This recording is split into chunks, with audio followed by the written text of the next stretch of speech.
શાંતિ મિલે સવાજ સૌ પાવે જે નિજ ભાવ સદા સુખલ નિજનો કરો પ્રકાશ જે ભાવ વિધિ ભવ દુઃખ ગણી કરે છે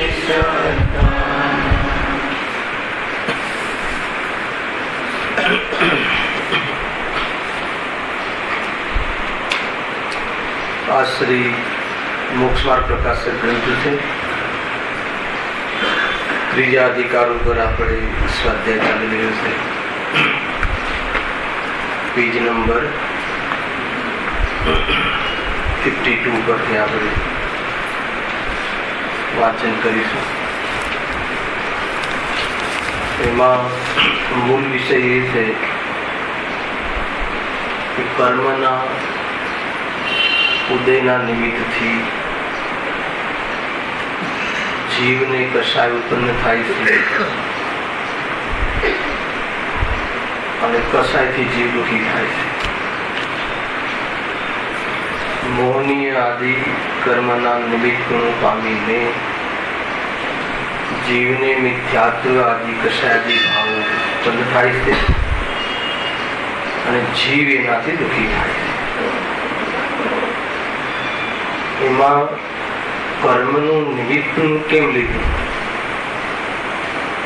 અગર જો કર્મનું નિમિત્ત નથી લેતા અને એમ જ ઉત્પન્ન થાય છે તો એ સ્વભાવ થઈ જાય. સમજો બરાબર. પાણી ગરમ થાય છે અગ્નિના નિમિત્તપણા વગર જો ગરમ રહે તો ગરમ એનો ત્રિકાલ સ્વભાવ.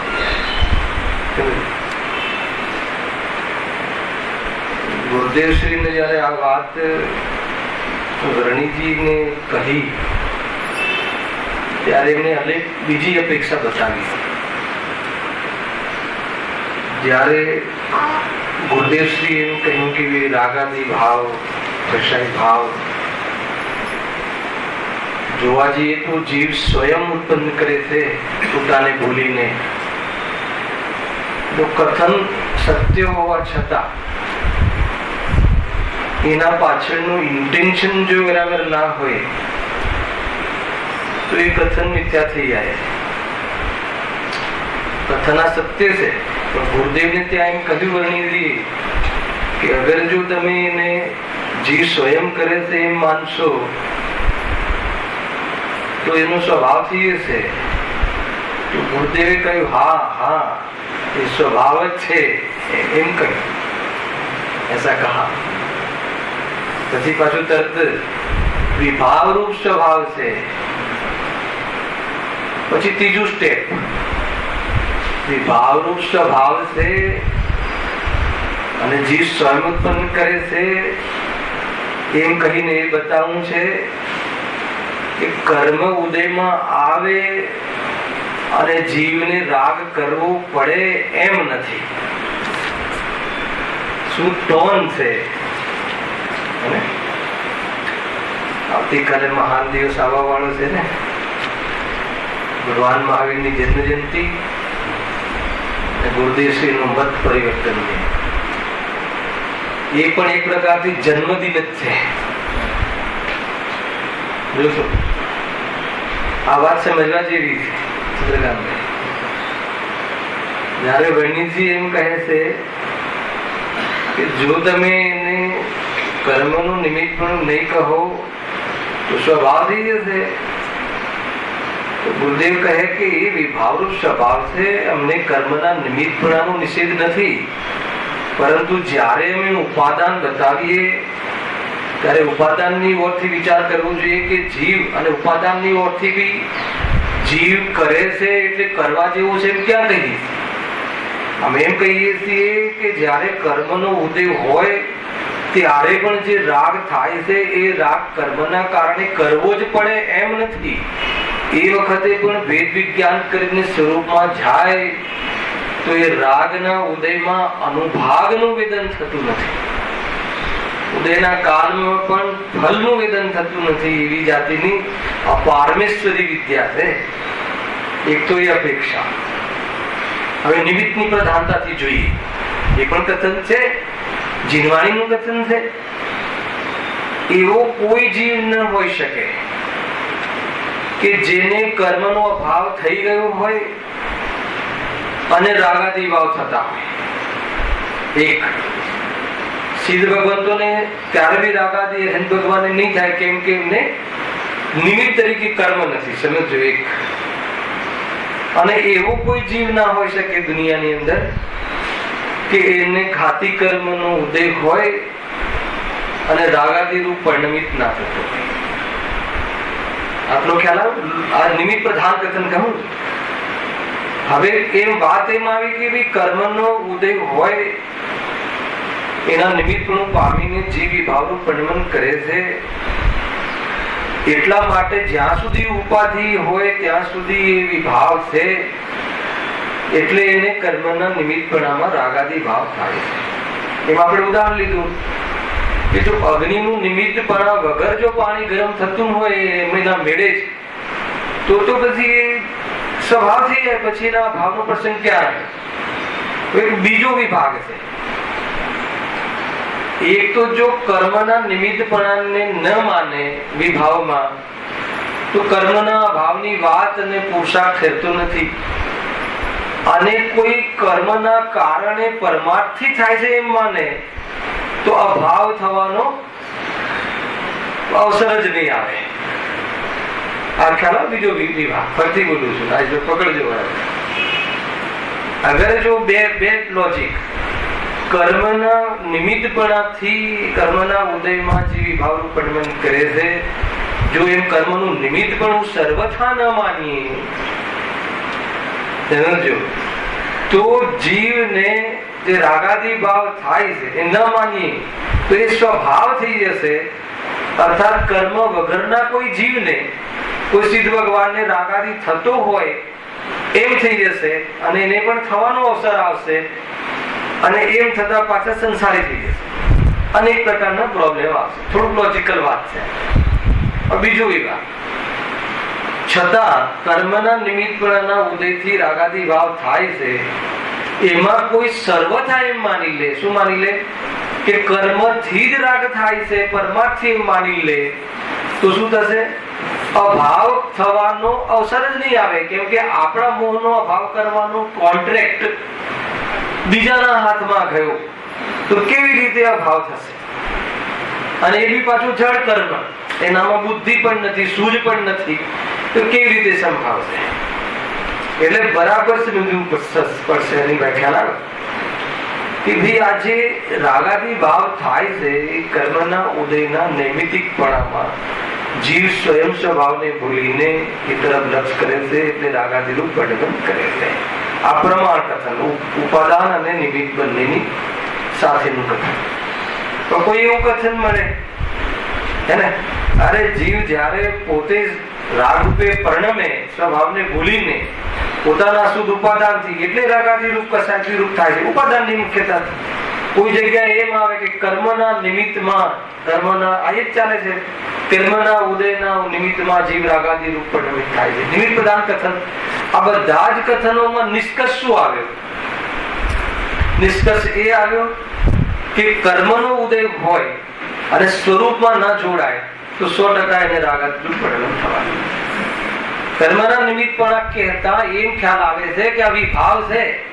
વિભાવ છે એનો અર્થ કે જો એની સાથે જોડાણ છોડે તો 100% અગ્નિનું નિમિત્તપણું પાણીને નિમિત્તપણું દૂર થતા, અગ્નિનું નિમિત્તપણું દૂર થતા પાણી સ્વયં પોતાના શીતલ સ્વભાવને પ્રાપ્ત થઈ જાય. એ રીતે કર્મનું નિમિત્તપણું ન રહેતા નિમિત્ત પ્રધાન કથન સ્વરૂપમાં અર્થાત તો કર્મના ઉદયમાં થતી પરિસ્થિતિઓમાં ન જોડાતા જીવ સ્વયં પોતે વિતરાગ રૂપ ભાવ નિજ ભાવના નો યોગ પ્રાપ્ત થઈ જાય છે. એ વખતે કર્મ રહેતા નથી. એક તો આ. બીજું આપણે કોઈ એમ માને કે ભાઈ કર્મના ઉદયથી લખ્યું છે તો કર્મ કરાવે છે એમ જ માની લઈએ તો અભાવ થવાનો પછી અવસર જ નહીં રહે. આપણે તો એકદમ અપંગ થઈ ગયા, પરાધીન થઈ ગયા કે કર્મ જયારે વિચારે, કર્મ જયારે સોચે તો કે એમ પણ નથી. એ રીતે આખી આની અંદર વાત છે. આ થોડુંક મને વિકલ્પ આવ્યો તો આ ચારિત્ર મોહની કર્મનું આજે ચાલુ કર્યું છે ને. ચારિત્ર મોહથી દુઃખ અને તેના ઉપાયોનું જુઠ્ઠાપણું નવું ટોપિક આજે પ્રારંભ કરીશું. એના આગળનો ટોપિક આપણે થઈ ગયો છે. કયો ટોપિક હતો આગળ? દર્શન મોહના ઉદયથી થતું દુઃખ, મિથ્યાત્વજન્ય દુઃખ અને તેના ઉપાયનું જુઠ્ઠાપણું. એ બધી ચર્ચા વિશેષ થઈ ગઈ છે. 2 મિનિટનો વિષય જોવો હોય તો જોઈ લઈએ. એટલે કાલ આજે થોડુંક અડધો કલાક ને કાલે આખો વિષય આપણો આગળ બની રહે. દર્શન મોહનીય કર્મના ઉદયમાં જીવને કયો ભાવ થાય છે? મિથ્યાત્વ ભાવ. બરાબર? તો એમાં કોઈ પ્રોબ્લેમ નથી. મિથ્યાત્વ ભાવ થાય છે. અચ્છા, આગળ એક સ્ટેપ. મિથ્યાત્વ ભાવમાં શું થાય છે હર્ષદભાઈ? દર્શન મોહનીય કર્મ થોડીક આપણે ચર્ચા કરી લઈએ. થોડુંક આપણે ક્યાં ભાછી જોઈ લઈએ. એને બહુ વિસ્તારથી ચર્ચાઓ થઈ હતી તો આપણને 15-20 દિવસના ગેપ પછી આપણને વિષય ખ્યાલ છે કે નહીં? અરે આપણે હર સમય દોષ કરીએ છીએ, દોષ છે કે નહીં એની યાદ છે કે નહીં, આત્માની યાદ પછી જોઈએ છે. અને આપણે જે ભૂલ કરીએ છીએ ભૂલનું આપણને જ્ઞાન છે કે નહીં, આપણા અજ્ઞાનતાની ખબર છે કે નહીં, બહુ જરૂરી છે. અજ્ઞાનતાની જ ખબર નહીં હોય તો અજ્ઞાનતાના ભાવનો પુરુષાર્થ જીવ શું કામ કરશે? આજના પ્રવચનમાં પણ આવ્યું હતું બહુ એક જ લીટી. શું હતું આજનું પ્રવચન? પરમ સંભક્તિ અધિકાર. એની ગાથા ચાલતી હતી. ગાથાનો શું હતું ખ્યાલ છે કોઈ? ઉપયોગમાં તો જ્ઞાનમાં તો વિષય રહેવો જોઈએ થોડુંક. ખ્યાલ હોય તો કહે કોઈ બી બેન, કહો શું હતું? નહીં, કોઈ વિષય હતો ને, વિપરીત અભિનિવેશ એમ લખ્યું હતું ને. વિપરીત અભિનિવેશ એટલે શું? મિથ્યાત્વ, જે આપણે દર્શન મોહ એટલે મેં કહ્યું. અને એમાં બહુ સરસ શબ્દ લખ્યો હતો. વિપરીત અભિનિવેશ ને વિપરીત અભિનિવેશના પરિત્યાગ માટે કઈ રીતે પરિત્યાગ કરશે? એ હતી આગળની લીટી. વિપરીત અભિનિવેશના પરિત્યાગ પૂર્વક જીનેન્દ્ર ભગવંતોએ કહેલા તત્વોમાં પોતાના ઉપયોગને જોડે છે. એમ હતું ને બધું? હા, જીનેન્દ્ર ભગવાને કહેલા તત્વો, જૈનેન્દ્ર કથિત તત્વ એટલો શ્રેય છે. આપણે માનેલા તત્વ નહીં, આપણે સુખ તત્વ માનીએ, સુખ તત્વ નહીં.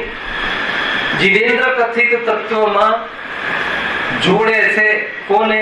પોતાના અભિપ્રાયને જોડે છે, પોતાની દ્રષ્ટિને એ પ્રમાણે કરે છે. તો શું થાય છે? નિજ ભાવ રૂપ યોગને પ્રાપ્ત થાય છે. આ લીટી લખેલી છે. નિજ ભાવ એટલે વિતરાગ ભાવ, સુખ ભાવ, અને એનો યોગ એવા યોગને અથવા શુદ્ધાત્માને પ્રાપ્ત થાય. જે રીતે હોય તે વિપરીત અભિનિવેશ કહ્યું ને, એ દર્શનમાં વિપરીત અભિપ્રાય કહો, એને ફંડામેન્ટલમાં ભૂલ કહો એ. તો દર્શન મોહનીય કર્મના ઉદયમાં જીવને મિથ્યાત્વ ભાવ થાય છે. અને એ મિથ્યાત્વ ભાવ થતા શું થાય છે? અર્થાત મિથ્યાત્વ ભાવમાં શું થાય છે બતાવો છો. બહુ સરસ. જેવું પદાર્થનું સ્વરૂપ છે એવું માનતો નથી, અને જેવું સ્વરૂપ નથી એવું માને છે. ખ્યાલ? ત્યાં સુધી પણ વાંધો નથી. એ બીજા અધિકારમાં ખસેડ્યું કે આ પરિસ્થિતિ છે, પણ એમ છતાં પ્રોબ્લેમ શું છે એ બતાવો. એક મેઇન છે ને, આપણું પ્રયોજન શું છે? સુખી થવું. અને આ મિથ્યાત્વ ભાવ રૂપ પરિણમન કરતા જીવ દુઃખી રહે છે. વાત આ અધિકારમાં દુઃખની છે. બીજા અધિકારમાં તો કર્મના ઉદયમાં થતી પરિસ્થિતિ કે મિથ્યાત્વ ભાવ થતા શું થાય છે? આમ થાય છે. આત્માને માનતો નથી, શરીરને આત્મા માને છે. કઈ વાંધો નહીં, હું મારા શરીરને હું આત્મા માનું છું, એમાં પ્રોબ્લેમ શું છે? અને હું જે ઘરમાં રહું છું એ ઘરને મારું માનું છું, એમાં પ્રોબ્લેમ શું છે? તો કહે છે કે પ્રોબ્લેમ કાંઈ નથી, ન ઘરને પ્રોબ્લેમ છે, ન કોઈને પ્રોબ્લેમ છે, ન સર્વજ્ઞ ભગવાનને પ્રોબ્લેમ છે, પરંતુ પ્રોબ્લેમ એ છે કે તું દુઃખી રહીશ. ખ્યાલ? તું સુખી નહીં થાય એમ કરવાથી. એ વાત હતી ને દર્શન મોહમાં. ગજબ છે. બહુ સરસ વિશે લીધો તો આપણે આને બહુ વિસ્તારથી કર્યું હતું.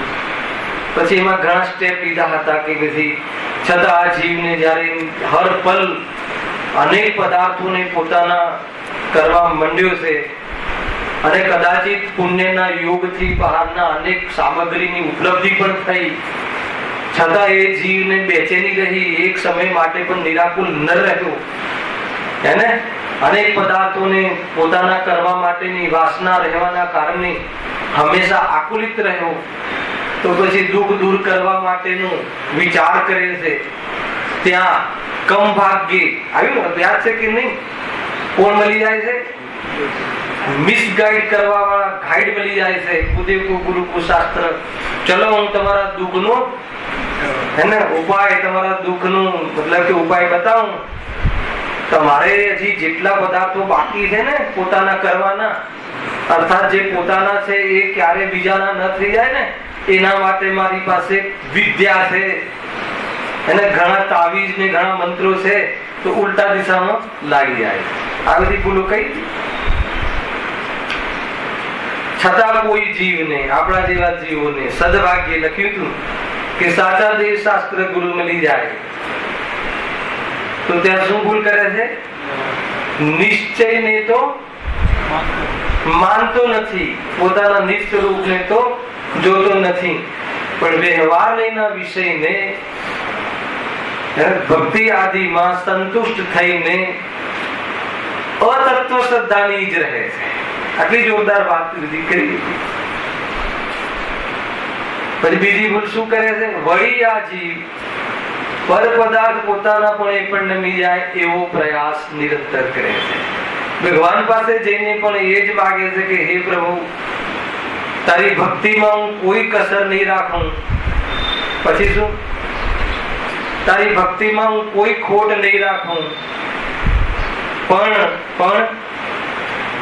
પણ શું? આ જે પણ હું બહારમાં વિચારું છું, બધા પદાર્થોને ચાહું છું, એ મને યોગ્ય સમયે બધું મળી જાય એવું કાંઈક અમારા પર કૃપા કરજો. આખિરકાર એને વ્યવહારમાં સંતુષ્ટ થઈને પણ સારી વાંચા કરી અન્ય સામગ્રીઓ પોતાના પણ પરિણમી જાય તો કહે છે કે સૃષ્ટિમાં સ્વરૂપ નથી. દરેક પદાર્થો પોતપોતાની રીતે પરિણમે છે. આખું આપણે સિદ્ધાંતની ચર્ચા બહુ કરીએ. ગજબ છે. કુલ મળીને શું કરવું? મળદાને મળતું માનવું. એને એ રીતે આપણે ચર્ચા કરી. જેવું છે એવું માનવું, જેવું છે એવું સમજવું. તો અર્થાત તો આપણે અધ્યાત્મ ભાષામાં એમ કહીએ કે જ્ઞાતા દ્રષ્ટા રહે. અધ્યાત્મ ભાષામાં એમ કહીએ કે જાણવાના સ્વભાવને માં એકત્વ કરવું. તો શું થશે? તો રાગ મટી જશે. હવે એનું એક થોડુંક એક સેમ્પલ બતાવું કે કોને કહેવાય કે જાણવાના સ્વભાવને પોતાનો માન્યો ક્યારે કહેવાય, એનો એક પ્રયોગ. માની લો કે અગ્નિ ગરમ છે. એવું જાણ્યું કે ના જાણ્યું તમે રાજેશભાઈ? જાણો અગ્નિ કેવી હોય? અનિલભાઈ બતાવો ફટાફટ. તો ભારે પ્રશ્ન નથી. અગ્નિ કેવી હોય? ગરમ હોય. તમે જાણો છો તો એ તમે જાણ્યું એ સ્વભાવ છે કે વિભાવ? તમે જાણ્યું એ સ્વભાવ છે કે વિભાવ છે? આવડવું જોઈએ. આજે છરાવ પૂછવાના મૂળમાં છે. કેવો સ્વભાવ? શુદ્ધ કે અશુદ્ધ? પ્રકાશભાઈ કે છે વિભાવ છે, અનિલભાઈ કે છે સ્વભાવ છે, રાજેશભાઈ તમારો કોઈ મત સ્વભાવ છે. બરાબર. વિભાવ કેવી રીતે પ્રકાશભાઈ? જાણવાનો સ્વભાવ છે. અને સામાન્ય ને જાણવું એ તો સમ્યક દર્શનની વાત છે. અહીંયા સમ્યક દ્રષ્ટિ નથી જે, અથવા સર્વજ્ઞ છે જે, અથવા સમ્યક દ્રષ્ટિ જે છે એ બધાને જાણવાનો જે સ્વભાવ છે, હે, માની લો કે સર્વજ્ઞ ભગવાન છે, એ અગ્નિ ને ગરમ છે એમ જાણતા હશે કે અગ્નિ ઠંડી છે એમ જાણતા હશે? તો શાંતિથી લઈએ, આ રીતે મજા આવશે, આનો ક્લેરિટી થશે. સર્વજ્ઞ ભગવાન અગ્નિ ગરમ છે એમ જાણતા હશે કે અગ્નિ ઠંડી છે એમ જાણતા હશે, કે અગ્નિ ને જાણતા જ નહીં, ખાલી આત્માને જ જાણતા હશે. એક બાજુ સર્વજ્ઞ કહો છો અને એક બાજુ કહો કે ખાલી આત્માને જ જાણતા હશે, એમ છે? અગ્નિ ગરમ જેમ જ જાણતા હશે ને. હવે એ પ્રદેશ પ્રત્યેક જાણતા હશે, પણ જાણતા તો એમ જ હશે ને. અચ્છા, હવે કુનકુન દેવ પૂજ્ય ગુરુદેવ શ્રી એ અગ્નિના બારામાં શું જાણતા હશે? અગ્નિ ગરમ જેમ જ જાણતા હશે ને, ભલે પરોક્ષ રીતથી. આપણી છદ્મસ છે તો પરોક્ષ રીતથી, તો એ સ્વભાવ છે, શુદ્ધ સ્વભાવ છે. અશુદ્ધ વશુદ્ધ શુદ્ધ સ્વભાવ. તો પછી અમને બતાવો કે જ્યારે તમે જાણો છો શુદ્ધ સ્વભાવ છે, તો એ વિભાવ ક્યારે થશે? હે, બતાવશે. અગ્નિ ગરમ છે એ જાણપણું, એ જાણવાનું નિમિત્તપણું થતા જો તમને ભય પેદા થયો તો એ વિભાવ થઈ ગયો. બહુ ઊંચી વાત છે. શું કહ્યું? અગ્નિ ગરમ છે ત્યાં સુધી તો કોઈ મિથ્યાત્વ કે કોઈ વિભાવ કે કશું નથી એમાં. એ જાણવું તો સ્વભાવ છે મિથ્યા દ્રષ્ટિને પણ એ અગ્નિ ગરમ છે ત્યાં તમને ભય પેદા થઈ ગયો. ભય પેદા થઈ ગયો શું થયું? હું બળી જઈશ. તો પછી તમે જ્ઞાનવાન છો એ ક્યાં રહ્યા? આત્મા તો બળતો નથી, આત્મા તો મરતો નથી, આત્મા તો જરતો નથી. સમજમાં આવ્યું કે નહીં? તો હું બળી જઈશ એમાં કોણ બળી જશે? શરીર. તો શરીરને હું માન્યું ને, તો ભય રહ્યો ને.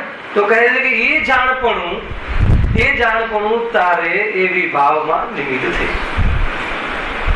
જે પદાર્થોને જાણવામાં કશાય ઉત્પન્ન થતી હોય તો એ જ્ઞાન અજ્ઞાન છે. હે, વિભાવમાં છે ને. જો બહુ સારો પ્રશ્ન છે કે વિભાવમાં નિમિત્તપણું કેવી રીતે? અરે એ વખતે વિભાવ થાય છે ને તો પણ એ જ્ઞાન છે, પણ એ જ્ઞાનમાં એને વિવેક નથી. એ વિવેક નથી, એ જ્ઞાનનું પોષણ નથી. વિવેક નથી, એ ખોટી શ્રદ્ધાનું પોષણ છે.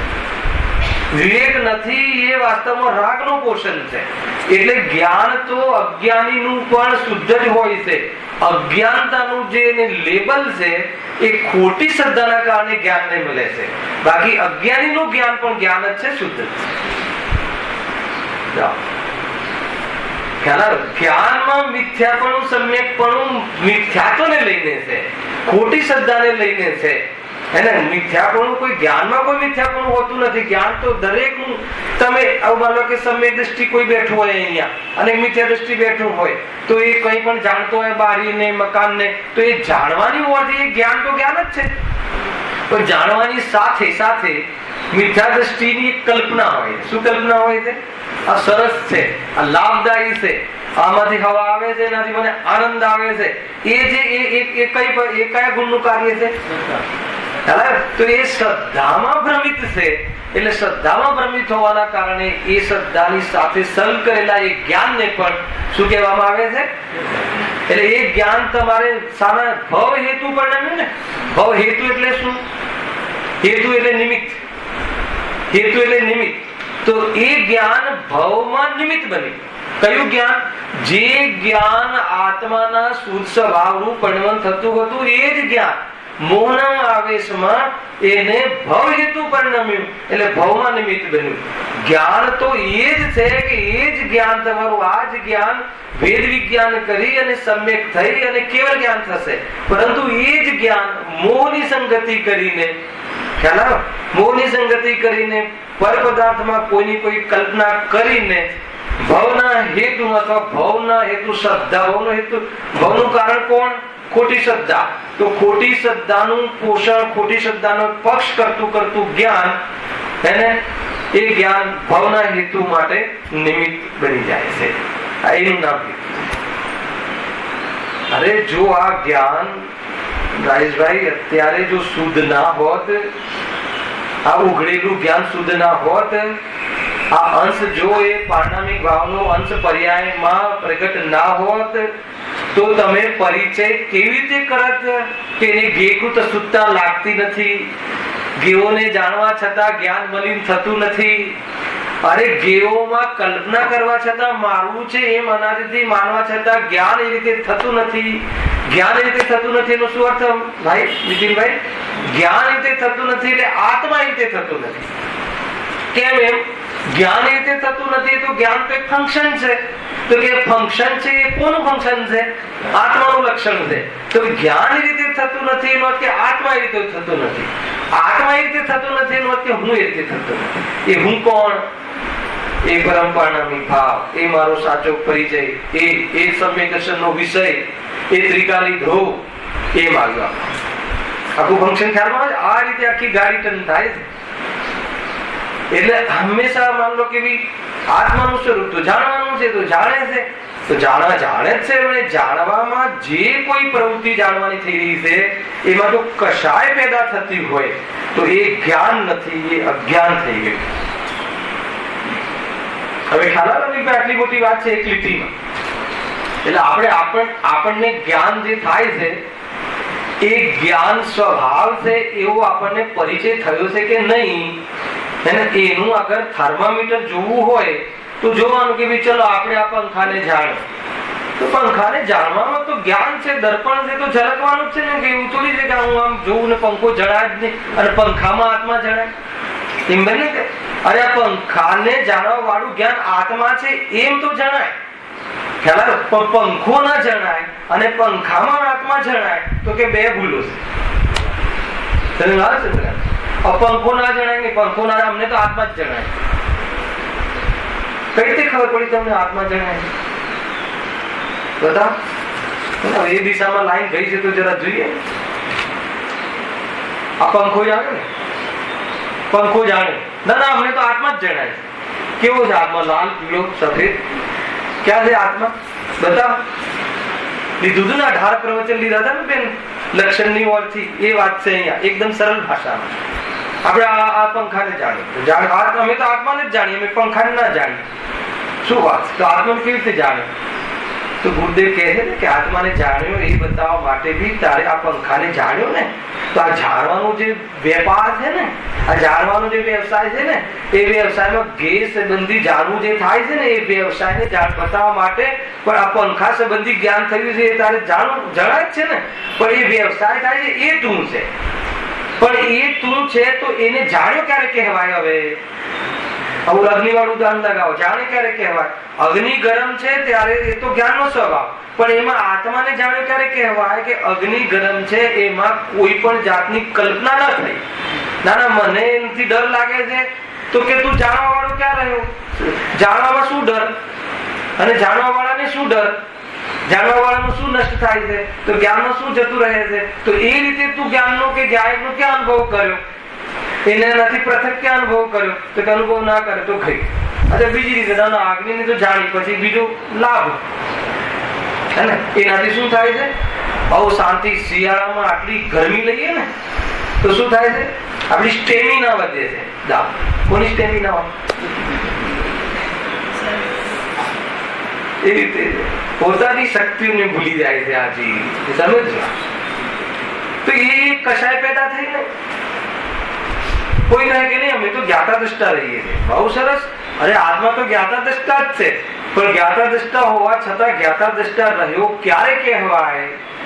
કે કોઈ બી પદાર્થનું જ્ઞાન ન થાય ત્યારે, કોઈ બી પદાર્થોને ન જાણે ત્યારે, કે કોઈ બી પદાર્થના જાણવાના પ્રસંગમાં કોઈ પણ જાતની કશાય પેદા ન થાય. કશાય પેદા ક્યારે ન થાય? હવે બતાવો. Very next. કશાય પેદા ત્યારે જ ન થાય કે એ પદાર્થમાં એકત્વ ના થાય. આ ને કલકા વિશે. કશાય પેદા ના થાય ક્યારે? કે એમાં એકત્વ ના થાય. એકત્વ થવા વાળો ગુણ કયો? શ્રદ્ધા. હે ને? એને એક એકત્વ થયું ક્યારે કહેવાય? આ જૈન મંદિરમાં એકત્વ છે કે નહીં રાજેશભાઈ? તમારું મારું છે માનું, પણ એનું ભાવભાષણ કરો. એકત્વ એનો અર્થ એ થયો, એકત્વ એટલે મારું માનવાનું પાછળ શું અભિપ્રાય ખબર છે? કે આમાંથી મને લાભ થશે. આનાથી મને સુકૂન મળશે, એનું નામ એકત્વ. હવે તમે એકત્વ કર્યું એટલે અહીંયા શું પેદા થશે? તમારી કસાય પેદા થશે. એટલે માનો કે કોઈ રસ્તામાં જતો માણસ આ મંદિરની એક દીવાલની ઈંટ કે નળ ચોરી જતો હશે તો તમને શું થશે? દ્વેષ થશે. અને સામેના ઓલી જે સંસ્થામાંથી કોઈ નળ લઈ જતો હશે તો, અહીંયાથી નળ ચોરી જતો હશે તો, અચ્છા મુનિરાજ અહીંયા જતા હોય અને એ જોતા હશે તો, અરે સર્વજ્ઞ ભગવાનના જ્ઞાનમાં તો અનાદિથી જે લખતું હતું કે આ નળ કોઈ ચોરી જવાનો છે તો એમને આટલા ઉદાહરણો ખ્યાલ આવ્યા? ભગવાને તો આપણે તો જશે ત્યારે જોશું અને કોણ લઈ ગયું એ બી એટલું બી જ્ઞાન નથી, પણ ભગવાને તો બધી ખબર છે કે અહીંયા એને આ મતલબ બોરીવલીના મંદિરનો એક નળ સ્ટીલનો એને કોઈ વ્યક્તિ આ ટાઈમે ચોરી જવાનો છે એવું પ્રત્યક્ષમાં દેખાય છે તો એમને દ્વેષ કેમ નથી થતો? અને એમાં પાછા સિમંદર ભગવાનને એમ લાગે કે મારી પ્રતિમા સ્થાપન કરી છે તો પણ મારું મંદિર છે ને, સિમંદર ભગવાન એમ થાય ને. બહુ વિચારવા જેવું છે. એક સામાન્ય વિઝન છે પણ એટલું મોટું વિઝન છે ને કે આખું મોક્ષ માર્ગ મુક્ત થઈ જાય જીવ. એને આખું હું ફરીથી કહીશ તમને, આખું આ બહુ જોરદાર સિલેબસ છે. બતાવો. અચ્છા મુનિરાજ જાય તો, અને એ મુનિરાજ બોરીવલ્લીમાં જ હતા પહેલા. આપણા કુટુંબમાંથી કોઈ મુનિ થયા કે જેને આમાં મોટું દાન આપ્યું છે? આપણે જયેશભાઈ લઈ લો કે આપણે ચંદ્રકાંતભાઈ લઈ લો કે રાજેશભાઈ લઈ લો કે જેમને બહુ અહીંયા ભોગ તમે આપ્યો છે. તમે કોઈ મુનિ દીક્ષા લઈ લીધી સમ્યક દર્શન પૂર્વક, હવે તમે અહીંયાથી વિહાર કરી રહ્યા છો તો તમને પછી કોઈ નળ ચોરી જતું હશે તો જ્ઞાન થશે કે નહીં? જ્ઞાન થયું ક્યારે કહેવાય? કે તમને જ્ઞાન થયું ત્યારે કહેવાય. એ જ્ઞાન સમ્યક ત્યારે કહેવાય. જ્ઞાન થયું એ તો દરેકનો સ્વભાવ. એ ચોરને પણ જ્ઞાન થયું, એ ચોરનો આપણા જેવો સર્વજ્ઞ જેવો સ્વભાવ ગજબ છે. પણ એ ચોરે એમ માન્યું કે આ મને લાભ માનશે તો એનું જ્ઞાન શું થઈ ગયું? સમ્યક ન રહ્યું. હવે આપણું જ્ઞાન, હવે એ ચોરનું સમ્યક ન રહ્યું, આપણો વિચાર કરીએ. હવે એ નળ ગયો અને એમાં નળમાં એ આપણા મારું એકત્વ હતું આ મંદિરમાં, એટલે એકત્વ હતું એટલે આ દ્વેષ થયો. તો તમે એ નળ ગયો એ જાણ્યું તો તમારું એ જ્ઞાન સમ્યક કહેવાય. આ હું મિથ્યાત્વ સહિતના જ્ઞાનની વાત કરું છું. મિથ્યાત્વ રહિત કોઈ જીવને જ્ઞાન કરે અને ચારિત્રના દોષમાં રાગ રહે એની હાલ ચર્ચા નથી કરવી. આપણે તો પેલા મિથ્યાત્વ પર પ્રહાર કરવો છે, પછી જોશું સમય આવે એ બી ચર્ચા કરીશું. એસા હે. મુનિરાજને જ્ઞાન થયું કે નહીં અહીંયાથી નળ ગયો, પણ જ્ઞાન થયું તો એનું જ્ઞાન સમ્યક. અને અમે પણ જાણ્યું, ચોરે પણ જાણ્યું, તો સ્વભાવ તરીકે બધાનું સમાન, પણ ચોરનું જ્ઞાન મિથ્યા અને એ સમ્યક નહીં. અને મારું જ્ઞાન પણ અમે ખાલી બીજું વધારે શું કીધું છે કે આને ન ચોરવું જોઈએ, આ ચોર પકડો, આટલું તો કરી કે તને દ્વેષ થયો ને, તો દ્વેષ થયો તો એ જ્ઞાન તમારા દ્વેષમાં નિમિત્ત બન્યું તો એ જ્ઞાનને અમે સમ્યક કેવી રીતે કરી? અને દ્વેષ કેમ થયો તો પાછો એને આપણું માનીતું એટલે સમજમાં આવે છે કે નહીં? કેટલું સરળ છે આમાંથી નીકળવું. કશું જ કરવાનું નથી, ન ચોરને પકડવાનું છે કે ન નળને કઈ લગાવવાનું છે કે કશું જ કરવાનું નથી. જેવું છે એવું માનવાનું છે. એનું નામ વિપરીત અભિનિવેશનો પરિત્યાગ. જેવું છે એવું એટલે કેવું? એનો છે, હું મારો છું, નળ એનો છે, એ માને મારામાં કોઈ સંબંધ નથી. શું વાત કર્યો છે? આવું કરીશું ચંદ્રકાંતભાઈ, અહીંયા બધા પ્રમુખ બેઠા છે કે આવું બધું વિચારીશું, સંસ્થાઓ કેવી રીતે ચાલશે? એવું થાય ને? અચ્છા, તો આ સંસ્થાને ચાલવા માટે પછી આપણે અનંતકાળ રહેવું પડશે, અહીંયા માન્ય છે? અનંતકાળ રહેવું પડશે એનો ખબર છે? કોઈ કહે કે આ તો સારી વાત છે, અને આપણે ત્યાં તથાસ્તુ નો નિયમ હોય ને, તથાસ્તુ અનંતકાળ રહેજો. અરે અહીંયા અનંતકાળ રહેવું આ મનુષ્ય પર્યામાં એનો અર્થ એ કે સિદ્ધ અવસ્થામાં નથી જવું, એનો અર્થ એમ થાય છે. ખ્યાલ આવે છે કે નહીં? આ પરમેનન્ટ વ્યવસ્થામાં કોઈ રહેવાનું કે તો પણ કોઈ લાભદાયી થોડી છે. અને આપણી અંતિમ અવસ્થા તો અંતિમ ધ્યેય તો શું છે? સિદ્ધ અવસ્થા. એને પ્રાપ્ત થવાની વાત છે. અને આમાં ખાલી ધ્યાન રાખવા માટે શું જો આ ગુરુદેવે જે પ્રમાણે તત્વની શૈલી બતાવીને હબહુ તમને એ રીતે નિરૂપણ કરું કે ગુરુદેવની તાકાત હતી અને પુણ્ય પણ હતું તો કહી દે. અને કોણ ધ્યાન રાખે, કોણ ધ્યાન રાખવા વાળા, એ બધું કહે, નામ દઈને, શેઠિયાનું નામ લઈને કહે. અને શેઠને ગમે પણ ખરું. બહુ સારી વાત છે, સત્ય વાત છે ને. અને આમ જો આપણા પુણ્ય ઓછા પડતા હોય તો કહે કે આ ભાઈ બોલે છે પણ એમને ખબર થોડી છે કે આ મંદિર કેવી રીતે ચાલે છે ને આપણું ધ્યાન કે એને એ તો જરા તો કયો કે કામ ને આપણો પુણ્ય ઓછા પડવાથી મતલબ નથી. એવા એવી સોચથી પોતાનું કલ્યાણ રોકાઈ ગયું. કેટલી સરસ વાત છે. આખિરકાર તો સુખી થવું છે ને, તો સુખી થવા માટે શાનો અભાવ થવો જોઈએ ચંદ્રકાંતભાઈ, હર્ષદભાઈ? કસાયનો અભાવ થવો. હવે કસાય કેમ પેદા થાય છે? એમાં એકત્વ કરીએ છીએ. તો એકત્વ કરવું એ કયો ભાવ છે કે દર્શકમાં એકત્વ કરવાનો અર્થ શું? એક ફરીથી એકત્વ કરવાનો. આ મંદિરમાં તમારા ઘરમાં એકત્વપણું થવું એનો અર્થ શું?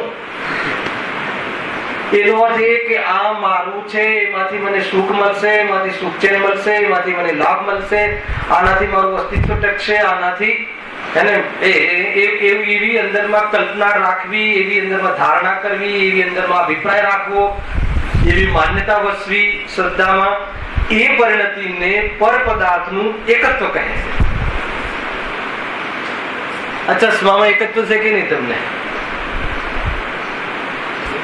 ચશ્મામાં એકત્વ, ચશ્મા તો ફેંકી દીધું. આ ચશ્મામાં થોડી, ચશ્મા નામની ચીજ એટલે પર પદાર્થ, એમાં એકત્વ કે એ નાથી મને દેખાય છે. અરે એ નાથી મને આત્મા દેખાય છે. નથી કોણ દેખાય છે? ચશ્માથી દેખાય છે. કોઈ ઠેકાણું નહીં મળે ક્યાંયથી બી એ જીવે એમ. ખ્યાલ બધા માધ્યમો છે ભાઈ. અને એમાંથી એ માધ્યમો આવ્યું હતું ને, શરીર મળે છે અને એમાં 5 ઇન્દ્રિયો છે. એ તો શરીરના અંગ છે પણ એને પોતાના માની લે છે. કેમ પોતાના માની લે છે કે એના માધ્યમથી જાણવું, દેખવું, આ સૂંઘવું થાય છે. તો જીવને એમ થઈ જાય છે કે આનાથી જણાય છે, આનાથી સૂંઘાય છે, આનાથી. તો એમાં એકત્વ કરી લે છે. એટલે એનાથી મને જાણવું થાય છે તો એને હું સુરક્ષિત રાખવું, એને બરાબર રાખવું, એના માટે બરાબર જેટલી ઔષધિઓ છે દુનિયાની અંદર બધી, ભલે પછી એના માટે જે કરવું પડે, કોટલીવર ઓઇલ લાવવું પડે, જે કરવું પડે, જેટલી માછલીઓ જે કરવું પડે, અને એ વડાને બધું સક્ષમ રાખવું કે જેથી કરીને શું થાય, ઇન્દ્રિયો હુષ્ટ રહે અને એના માધ્યમથી મને જાણવું થાય. અને જાણીને પછી એ પદાર્થોને હું પ્રાપ્તિ કરવાનો વ્યવસાય કરું અને પ્રાપ્ત કરીને પછી ભોગવું અને પછી મજા કરું. કેટલો કાળ નીકળી ગયો, અંતકાળ. કેટલો આનંદ મળ્યો. અને હજુ શું કરી રહ્યા છે અહીંયાથી જઈને? અહીંયા બહુ મોટી વાત છે, જરા વિચાર કરવા જેવું છે ભાઈ. એ રીતે સરવાળે રિઝલ્ટ આપણે હજારો વાર નાપાસ છીએ તો એ પ્રયાસ કરીએ. હજારો વાર નહીં, અનંત વાર આપણને એક ક્ષણ માટે ચેન નથી પડ્યું તો બી વળી પાછું હવે આ સેકન્ડ થી જીવવું આ મૂક્યું નથી ત્યાંથી બે બાજુના બે ફોન ટકાટક હેલો હાય હોય ચલાવે કે નહીં છે કે નહીં, દરેક ની વાત છે. આ આપણા બધાની વાત છે, કરીએ છીએ. અને કરીએ છીએ એટલું નહીં, એમ એ કરવામાં મજબૂરી નથી લાગતી. એ કરવામાં એને પરેશાની થઈ, હું મારું સ્વરૂપ લૂંટાઈ રહ્યું છે એ નથી લાગતું. એ કરવામાં પાછું મને લાભ થઈ રહ્યો છે એમ એ મૂળ વાત. એ સ્ટેજ પર બી આવી જાય જીવ કે અરે આ બધી રામાયણ છે, અરે આ તો કશાયનો ઢગલા છે, આ તો બેચેની છે, આ તો સળગતી ભઠ્ઠી છે. કદાચ એક વાર એને એમાં લાગે તો કોઈક શ્રી ગુરુએ કહેલા જીન તત્વો સાથે ઉપયોગને અર્થાત પોતાના અભિપ્રાયને જોડવાનો પુરુષાર્થ કોઈ હોનહાર પાકે અને એવી કાલ પાકે અને અહીંયા પુરુષાર્થ ઉભળે તો સર્વજ્ઞના જ્ઞાનમાં આપણું સમ્યક દર્શન કેમ ના હોય? એ રીતે જોરદાર વાત છે. વિચારજો, આ બહુ વિચારજો. મતલબ કે હર સમય જ્ઞાનમાં જ્ઞાયક નાચી રહ્યો છે એને અનુભવમાં આવી રહ્યો છે, પણ આપણને એક ક્ષણ માટે પણ એ થતું નથી. આ વાત એ કેમ લીધી કે બસ છેલ્લો ઉપાય વાળું પેરેગ્રાફ છે ને એક ફરતી લીધું. તો ઉપાય સાચો ઉપાય શું? જેવું સ્વરૂપ છે એવું માની લે. જ્યારે માનીશ ત્યારે સ્પોટ સુખ છે, ઉધાર નહીં. સ્પોટ પેમેન્ટ નું કામ છે જૈન ધર્મમાં. ઉધારી કરતા જ નથી. હાલ માની લે, હાલ ક્ષણભેદ નહીં, કાલભેદ નહીં. હાલ એ જ કાળમાં એ નિરાકુલતાનો સ્વાદ આવે. ગજબ છે. એટલું બધું કેશ પેમેન્ટ મળે તો વેપાર કેશ પેમેન્ટ વાળો કરાય કે ઉધારી વાળો કરાય? કેશ પેમેન્ટ મળે છે. આપણે ઉધારી નથી. આખું વિઝન ખ્યાલમાં આવ્યું ને? એક વાર ફરતી બોલો કે આગળ જઈએ. ખ્યાલ આવે કે નહીં? હા, જીવ દુઃખી શાનાથી થઈ રહ્યો છે? બરાબર ધનેશભાઈ જોડજો, મજાનો વિષય છે. આટલો સમજણ પડી જશે ને તો રવિવારના ક્લાસમાં આવવાની ઈચ્છા નહીં થાય. શું વાત કરે?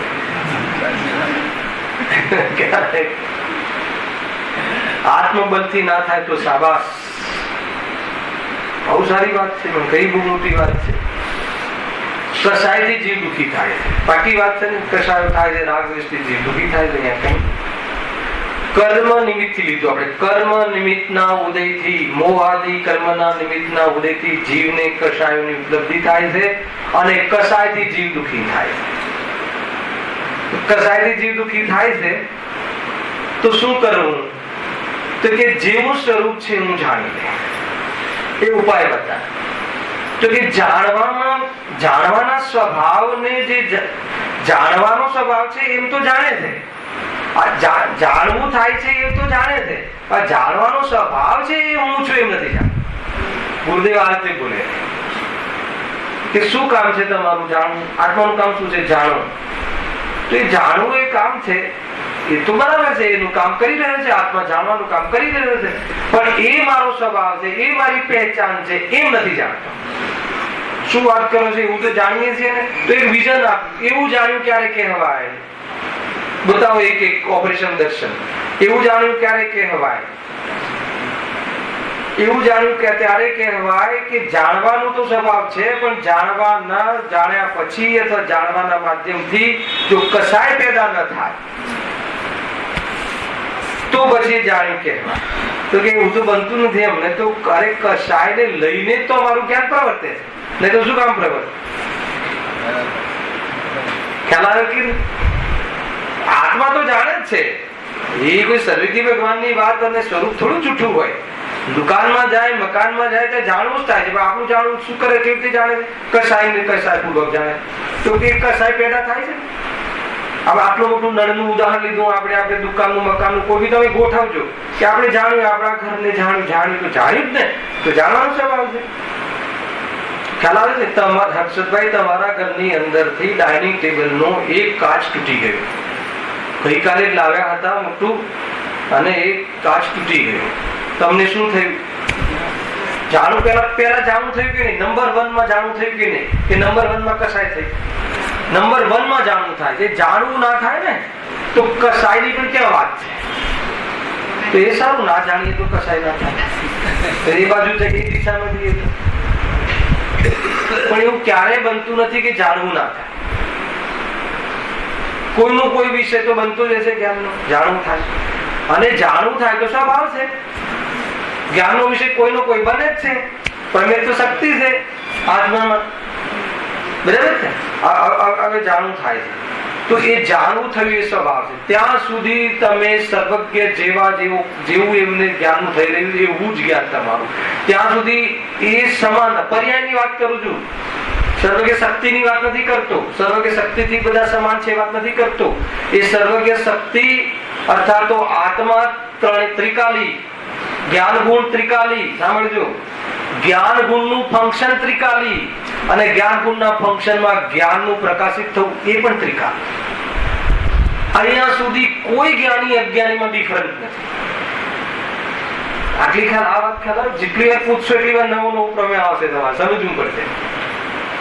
આપણે ક્યારથી ત્રિકાલી ને આપણો આત્મા ત્રિકાલી, આપણો જ્ઞાન ગુણ ત્રિકાલી. હવે જ્ઞાન ગુણ નું જાણું જાણું ફંક્શન પર્યાય, હે ને, એક સમયની અધૂરી. અરે એ તો મોહની ઓથી ભેદ છે, વસ્તુની ઓથી ભેદ નથી, એ તો મોહની ઓથી ભેદ છે. સમજમાં આવે કે નહીં? માન લો કે કોઈ પુરુષ છે, પુરુષ, આને સમજાવવા ઉદાહરણ, તો એક કરોડપતિ છે ને એક રોડપતિ છે, તો પણ એમાં પુરુષનો શું ફરક પડે? રોડપતિ ને કરોડપતિ એ તો બહારની ઓરથી ભેદ છે, પણ પુરુષ તરીકે એમાં કોઈ ફરક હોય તો બતાવો. બે હાથ, બે પગ, એની ફિલિંગ્સ, મનુષ્યની જે ફિલિંગ હોવી જોઈએ, મનુષ્ય તરીકે કોઈ ફેર છે? તો આપણે ત્યાંથી જોવાની વાત છે. એવી રીતે સર્વજ્ઞ હોય કે આપણે હોઈએ, બધા ત્રિકાલી, બધાના ગુણ ત્રિકાલી, જ્ઞાન ગુણ ત્રિકાલી, જ્ઞાન ગુણનું ફંક્શન ત્રિકાલી, બરાબર છે. અને ફંક્શનમાં એ કોને પ્રસિદ્ધ કરે છે? ગાયકને હર સમય પ્રસિદ્ધ કરી રહ્યું છે, એ પણ ત્રિકાલી. ગજબની વાત છે, ત્રણેય કાળ છે કે નહીં? તો જાણવું તો થઈ રહ્યું ત્યાં સુધી કોઈ પ્રોબ્લેમ નથી. હવે કાચ ફૂટી ગયો એ તમને જાણવું થયું, જાણવું સૌ પ્રથમ થશે. હવે જાણવું થાય, હવે એમાં કસાય પેદા કેમ થઈ, કોણે તોડ્યો, કેમ તોડ્યો, કારે લાવ્યા હતા, ધ્યાન નથી આપતા, મસ્તી કરો, આ બધું શું? તો કહે છે કે જ્ઞાન રહ્યું, તો એ જ્ઞાન થવા છતાં પણ જ્ઞાનનો મહિમા ન આવ્યો. ખ્યાલ આવ્યો કે નહીં? તો એ કેમ થયું? એ કસાય પેદા થયું, દ્વેષ પેદા થયો. એ દ્વેષ પેદા કેમ થયું એ બતાવો. એ ટેબલમાં એકત્વ, એ ટેબલમાં એકત્વ શું હતું? મારું છે, લાભદાયી છે, આનાથી ઘર શોભે છે, જમવાના કામમાં આવે છે, કેટલું ઉપયોગી છે, આ બધું એકત્વમાં. એનાથી સુકૂન મળે છે, એનાથી કમ્ફર્ટેબલ છે, એનાથી આરામ મળે છે, એનાથી જમવામાં અનુકૂળતા રહે છે, એનાથી મજા આવે છે. ઇન શોર્ટ, છેલ્લે મજા ઉપર આવીને પોઈન્ટ કે શામાંથી મજા આવે છે? કાચના ટુકડામાંથી. તમારા ઘરે 100 ટેબલ મોકલી દઈએ તો 100 ગણો. અરે એકે નહીં રાખો, વગાડો બધું. એક ટેબલમાં મજા આવે તો 100 ટેબલમાં કેટલી મજા આવે? કોઈ રીતે સિદ્ધ નહીં થાય. દર્શકભાઈ, બહુ મજાનો વિષય છે. તો એ એકત્વ હતું ને એટલે દુઃખ થયું. ખ્યાલ આવે?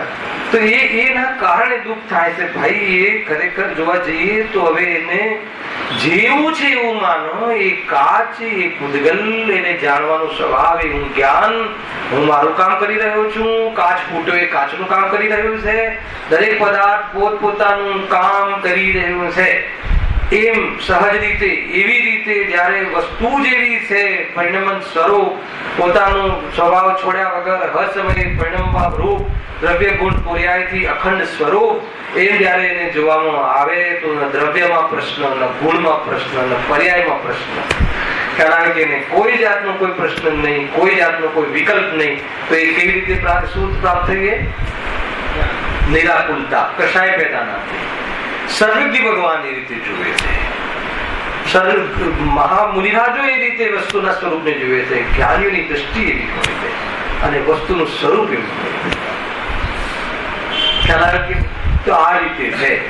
તો હવે આપણે વાત તો એટલી હતી, એટલા માટે મને આ વિકલ્પ આવ્યો કે આપણને ઘણી વાર એમ લાગે કે નહીં, આપણે તો જ્ઞાતા દ્રષ્ટા રહીએ છીએ, અમે તો જ્ઞાતા દ્રષ્ટા આતમરામ. તો એવો કોઈ ભ્રમ થઈ જાય હે ને?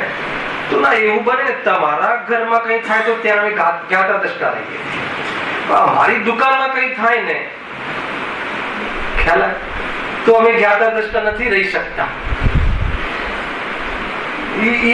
એ પ્રોબ્લેમ છે ને. મારે ત્યાં કઈ પ્રોબ્લેમ આવે, આગ લાગે, આ લાગે, તો ભાઈ એ તો અગ્નિનું સ્વરૂપ છે, એ તો જળનું સ્વરૂપ છે. તમે તો કહ્યું છે જ્ઞાતા દ્રષ્ટા અમે પણ જો કોઈ દુઃખ થાય જો એમ રહે ને નહીં. અને અહીંયા શું કહે છે કે અને પોતાના ઘરમાં એક ચમચી ગટરમાં જતી રહે તો જ્ઞાતા દ્રષ્ટા ક્યાં ગઈ? તો કે એમ નથી. જ્ઞાતા દ્રષ્ટા રહેવામાં એ વાસ્તવમાં એને પોતાનો પરિચય, વસ્તુનું વેદ વિજ્ઞાન, જેવી વસ્તુ છે એવું સ્વરૂપ, ચરિત્રની સ્વતંત્રતા, આ વસ્તુનું સ્વરૂપ જ્યાં સુધી એને અંદરમાં અનુભવમાં નહીં આવે ત્યાં સુધી એને પોતાના આપણે જ્ઞાનમાં ખાલી જાણવાના ફંક્શન, એ તો જાણવાના ફંક્શન થી પોતાને પકડવાનું છે, ખ્યાલ આવે? પણ જાણવાના ફંક્શનમાં જે જણાય એને પકડી લઈએ છીએ ને, એ ભૂલ સુધારવા માટે જાણવાનું ફંક્શન ઉભું કર્યું. અને એ જાણવામાં જે જાણવામાં આવે છે એને છોડવું હોય, ક્યારે છોડવાનું હોય? માન્યતા છોડી હોય એના પ્રત્યેની, તો કેવી રીતે છોડાય?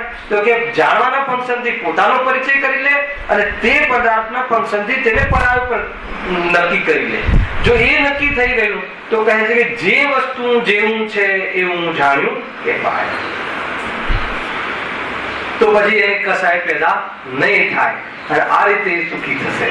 આ રીતે આપણે દર્શન મોહનીના ઉદયથી થતું દુઃખ અને તેના ઉપાયોનું જૂઠાપણું અને તેની નિવૃત્તિનો સાચો ઉપાય, 3 સ્ટેપમાં જે આખો વિષય આપણે પહેલા ચાલ્યો હતો એનું આજે આપણે પુનરાવર્તન કર્યું. કયા 3 સ્ટેપ ચાલ્યા હતા?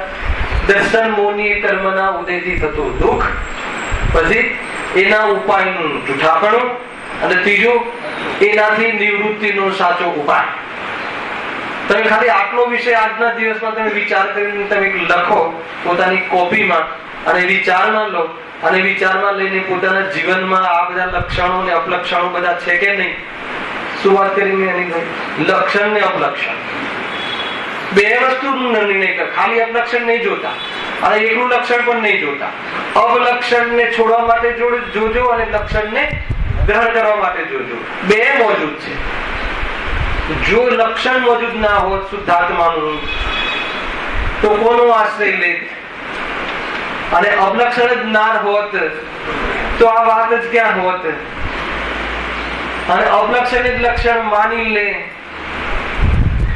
તો પણ ક્યાં ઉપાય એનો સાચો છે? એવી રીતે અનેક રીતે જો તમે આને આ બિંદુથી આ ટોપિકથી જો તમે એનો વિચાર વિમર્શ કરશો તો 100% કોઈ એવા નિષ્કર્ષ પર ઉપયોગ આવી જશે કે નહીં, ખરેખર મતલબ કે માર્ગ તો મહાન છે અને એવા માર્ગનો સંયોગ મને થયો છે, અથવા એ માર્ગનો ઉપાય અને જે ઉપાય કરાવવા વાળા જે મહાન પુરુષો છે એનો સંયોગ મને પ્રાપ્ત થયો છે. એવું અનેક રીતે આપણને આપણો મહિમા, આપણને બતાવવાળા ગાઈડોનો મહિમા પણ આવે છે, એના યોગ્યતા પ્રમાણે આવે છે. આપણે વિચારવા જેવા એંગલો છે. ઘણી વખત શું થાય કે આપણને જે ચીજ મળી છે એનો મહિમા જ નથી આવતો. ઠીક છે, હવે મંદિર જઈ આવ્યા, અરે ખ્યાલ છે મંદિર શું છે, ખ્યાલ છે કોની પાસે જઈએ છીએ, ખ્યાલ છે જેનો યોગ થવાનું જે ભાગ્ય આપણને મળ્યું છે એની કિંમત છે. જોરદાર વાત છે. અનંત કાળનું દુઃખ એક સમયમાં મટાડવા વાળા અને મહાન વૈદ્ય જો આપણી સામે બિરાજમાન છે એવા સિમંદર પ્રભુ, એમની હર ચેષ્ટામાં આપણને આપણા રોગનો ઉપાય દેખાય. એમના પૂરો જે ચહેરો છે, એમની જે મુદ્રા છે, એમની ધ્યાન મુદ્રા છે, એ પોકારીને આપણને બતાવે છે કે સુખી થવાનો માર્ગ જો. તો એ રીતે છે, મજા આવે એમ. તમે આટલું સાંભળીને તમે ભગવાનની પ્રતિમા પાસે બેસો તો એમ લાગે કે જાણે ભગવાનને આપણામાં ભેદ જ નથી એવું લાગે. ભગવાનને આપણામાં ભેદ નથી એ પરમ ભક્તિ. અને એવા ભગવાનનો અહોભાવ આવે એ વ્યવહાર ભક્તિ. અને એવા ભગવાનના અહોભાવમાં વ્યવહાર ભક્તિ ત્યારે કહેવાય, ક્યારે કહેવાય? એક વાર પણ દેહ અને રાગ યાદ ન આવે તો ત્યારે વ્યવહાર ભક્તિ. ને ભક્તિ પણ એવી પ્રકારની જોરદાર વાત છે. ચાલે નિયમતા તમારે પરમ ભક્તિ નથી કા મેળવજો. આ રીતે છે. ચૈતન્ય વિલાસ ને પરમ સમાધિ નું લક્ષણ કહ્યું તો એ લખ્યું છે ને કે પરમ સમાધિ કોને કહે? ચૈતન્ય વિલાસમાં રહેવું એનું નામ પરમ સમાધિ લખ્યું છે. એમાં પરમ સમાધિ નો અર્થ જો. હવે બીજો જે મુદ્દો આપણે જે પ્રારંભ કરવાનો છે એનું થોડું હેડિંગ અને એનું સામાન્ય પ્રારંભ કરી અને પછી આપણે આવતીકાલે એનું વિસ્તારથી ચર્ચા થશે. આપણે જે આપણે આગળ વિશે છોડ્યો હતો એમાં કમસે કમ મને એવું લાગે છે કે ફરીથી જોઈન્ટ થયા કે નહીં. હવે કાલથી કરજો આગળ ચારિત્ર મોહની વાત. ચારિત્ર મોહથી દુઃખ અને તેના ઉપાયનું જૂઠાપણું. ખ્યાલ આવે? તો ચારિત્ર મોહની કર્મ એના નિમિત્તથી શું ઉત્પન્ન થાય છે? ક્રોધ, માન, માયા, લોભ આદિ કષાય. એ તમે સમજો. અને દર્શન મોહની કર્મના નિમિત્તે મિથ્યા મોહ, રાગ, દ્વેષ એમ લેજો. બરાબર છે? તો એક છે મિથ્યાત્વ જનિત દુઃખ અને એક છે રાગ દ્વેષ જનિત દુઃખ. અત્યારે સારી ચર્ચા ચાલશે. રાગ દ્વેષ જનિત દુઃખ અને મિથ્યાત્વ જનિત દુઃખ. તો બે દુઃખનું તમે ડિફાઇન કરી શકો કે મિથ્યાત્વ જનિત દુઃખ કયું ને રાગ દ્વેષ જનિત દુઃખ કયું? ખ્યાલ આવે? માન લો કે ભગવાનની સામે બેઠા છીએ અને આ ભગવાન જે છે ભાઈ, ભગવાન મને તારી દેશે અને ભગવાન મને મોક્ષ લઈ જશે, મિથ્યાત્વ ભાવ. ખ્યાલ આવે કે નહીં? અને બાકી ક્રોધમાન, માયા, લોભ, માયાચારી આદિ, રાગ દ્વેષ આદિ એ બધા કશાય ભાવ. તો આપણને ક્રોધમાન, માયા, લોભ આદિથી તો આપણને પરિચિત છીએ અને એની પ્રવૃત્તિથી બી પરિચિત છે. બે પેજમાં અહીંયા પંડિતજી ક્રોધમાન, માયા, લોભ અને નો કશાય અને ક્રોધમાન, માયા, લોભના પાછળ ચોકડીના આધારે 16 ભેદ એમ 25. ખ્યાલ આવે? તો અહીંયા ચોકડીઓનું આપણે આગળ ચાલી ગયું છે. પણ 4 પ્રકારની કશાયો જે નિરંતર આપણને જે પ્રમાણે જે કશાયની મુખ્યતાથી થતું હોય છે એનું પ્રવૃત્તિ, એની ચર્ચા એટલી સુંદર કરી છે વગર ઉદાહરણે, સિમ્પલ. આપણને એમ લાગે કે આ પ્રવૃત્તિ આપણી હંમેશા થઈ રહી છે. તો એ એ જન્ય દુઃખ અને મિથ્યાત્વ જન્ય દુઃખ, બે દુઃખ જે છે ને બે વસ્તુ જુદી છે. બે કર્મ જુદા છે, બે ગુણ જુદા છે, બે ગુણના દોષ જુદા છે. ખ્યાલ આવે કે નહીં? એક કર્મ કહીએ તો મોહનીય, મોહનીયના બે ભેદ કરીએ તો દર્શન મોહનીય, ચારિત્ર મોહનીય. દર્શન મોહનીય એ શ્રદ્ધા ગુણના ઘાટમાં નિમિત્ત બને છે, એમાં દર્શન મોહ મિથ્યાત્વ. અને ચારિત્ર મોહનીય ચારિત્ર ગુણના વિભાવમાં નિમિત્ત બને છે. તો એનાથી શું થાય છે? ક્રોધ, માન, માયા, લોભ આદિ પરિણામ થાય. તો બંને દુઃખના કારણો છે. સમજમાં આવે? આપણને તો જયારે ઓલો મિથ્યાત્વમાં તો કેવું છે કે પ્રસંગ આવે ને ત્યારે આપણને એના દુઃખનો અહેસાસ થાય. માનો કે તમે તમારા દીકરાને તમારો માનો છો અને એ મિથ્યા તમારો માનો છો, એ શું છે? ગુણ છે કે દોષ છે? આપણા દીકરાને આપણો માનવો એ સ્નેહ હે ને, એ દોષ છે કે ગુણ છે? નીતિનભાઈ, આપણે શું માનીએ છીએ શું છે? ખ્યાલ કે? તો એ જે આપણો માનીએ છે પછી આપણો માનવાની વાતને જે ઠેસ પહોંચે ને એટલે આપણને મિથ્યાત્વ જઈને દુઃખ યાદ આવે કે મેં મારું માન્યું છે, મારું થતું નથી એમ. ખ્યાલ આવે ને? એ તો એક સામાન્ય કથન છે. પણ નિરંતર જે કશાય ભાવ થાય છે ને એનો જનક કોણ? તો કે મિથ્યાત્વ. મિથ્યાત્વના કારણે કશાયો પેદા થાય છે. તમને હમણાં લીધું ને આટલી બધી ચર્ચા, કોઈ જગ્યા મિથ્યાત્વ એ સંસારનું મૂળ છે. ખ્યાલ? એના પોષણમાં, મિથ્યાત્વના પોષણમાં કશાયનું પોષણ છે. કોઈ પદાર્થને પોતાનું માનવા એના પછી બધી કશાય સ્ટાર્ટ થાય. એટલા માટે મિથ્યાત્વથી કશાય થાય છે અને કશાયથી દુઃખ થાય છે. મિથ્યાત્વના અભાવથી કશાય લેવલ પ્રમાણે અભાવ થાય છે અને જેટલી કશાય તૂટે છે એટલું સુખ થાય છે અને કશાયના અભાવમાં પૂર્ણ સુખ થાય. આ સિદ્ધાંત. હવે આટલા સિદ્ધાંત પછી કાલે આપણે સીધો આ ટોપિક આપણે ડાયરેક્ટ ચાલુ કરીશું. હવે કોઈ રિવિઝન નહીં કરીએ અને સીધું હવે આ પ્રમાણે કાલે આગળ ચાલુ. સહેજાનંદી શુદ્ધ